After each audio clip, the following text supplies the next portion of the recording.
Sayın Atatan YouTube kanalımızın izleyenleri, Türkmenistan gündemi haber bültenimize hoş geldiniz.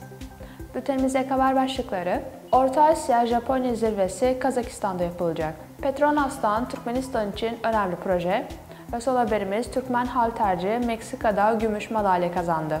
İlk haberimiz: Orta Asya Japonya zirvesi Kazakistan'da yapılacak. 2024 yılında Orta Asya ülkeleri Kazakistan, Kırgızistan, Türkmenistan, Tacikistan, Özbekistan ve Japonya Diyalog Platformu'nun 20. yıl dönümüne denk gelecek şekilde 5+1 formatında ilk zirveyi gerçekleştirecek. Bu konu Kırgızistan Cumhurbaşkanı Sadır Japarov ile Japonya Başbakanı Fumio Kishida arasında 20 Kasım'da Tokyo'da yapılan görüşmelerde görüşüldü. Taraflar zirve hazırlıklarında birlikte çalışma konusunda anlaşmaya vardı. Sadır Japarov, Japon ulusal kanalı NHK'ye verdiği röportajında zirve Astana'da yapılacak ve ilk kez bu formatta gerçekleştirilecek. Bakanlar düzeyinde de toplantılar yapıldı şeklinde konuştu.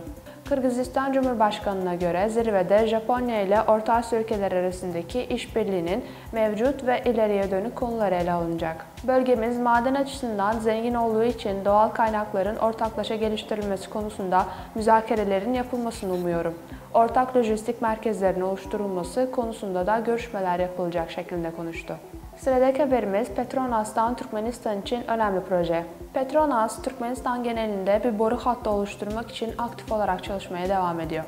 Petronas Yarigali İcra Kurulu Başkanı İsmadi İsmail, Bakü'deki SPE Teknik Konferansı'nda konuştu. Petronas, Doğu-Batı enerji taşımacılığını artırmak amacıyla güçlü arz talebini ve ticari ilerlemeyi karşılamak için boru hattı ağını genişletmeye kararlıdır, dedi. Yetkili, şirketin şu anda Hazar Denizi'nde petrol ürettiğini ve bunun Türkmenistan'ın ekonomik büyümesini desteklemede kilit rol oynadığını kaydetti. İcra Kurulu Başkanı, "Biz enerji tedarikçisi olarak gelecekte tedariklerin kalitesini artırmak için teknik yönleri iyileştirmek için çalışıyoruz," diye vurguladı. 23 Kasım tarihine kadar devam edecek olan ve küresel sektör liderleriyle teknik uzmanları bir araya getiren SPE Hazar Teknik Konferansı Bakü'de yapılmakta. Son haberimiz: Türkmen halterci Meksika'da gümüş madalya kazandı. Meksika'da düzenlenen Dünya Gençler Halter Şampiyonası'nda Türkmenistan'ı temsil eden Gayısı Torayev 81 kilograma kadar siklette gümüş madalya kazandı. Türkmen sporcu toplamda 355 kilogramlık sonuç gösterdi. Yarışmada dünya şampiyonluğu sadece 1 kilo farkla Kazakistanlı Edik Emberdi'nin oldu. Türkmen heyetinde 5 sporcu daha yer almakta. Bunlardan ikisi Gülale Kalkamuradova ve Ferhat Bahtiyarov geçtiğimiz günlerde yarıştı.